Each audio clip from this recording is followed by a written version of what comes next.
চন্দ্রানীর রকমারিতে সবাইকে স্বাগত। আজ আমি এগ ফ্রাইড রাইস করে দেখাবো। প্রথমে 750 গ্রাম বাসমতি চাল 30 মিনিটের জন্য ভিজিয়ে রেখে দেবো। 30 মিনিট পর চালটা জল দিয়ে ধুয়ে নিলাম হাঁড়িতে। চাল জল দিয়ে ফুটিয়ে 80% সেদ্ধ করে নামিয়ে ফ্যান গেলে নেব। এবার কড়াতে তেল গরম হলে বিনস, গাজর, ক্যাপসিকাম ফ্রাই করে নেব। অন্য একটি কড়াতে 3টে ডিম ঝুরি করে ভেজে নেব।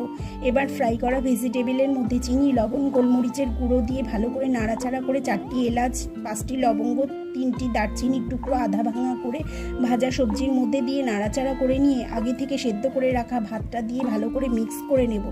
এরপর ঝুরি করে রাখা ডিম, কাজু, কিশমিশ দিয়ে ভালো করে মিক্স করে 1 টেবিল স্পুন ঘি দিয়ে একটু নাড়াচাড়া করে নামিয়ে নেব ও গরম গরম সার্ভ করব। আমার ভিডিওটি ভালো লাগলে লাইক, কমেন্ট, শেয়ার করবেন ও আমার চ্যানেল চন্দ্রানীর রকমারিকে সাবস্ক্রাইব করে পাশে থাকবেন।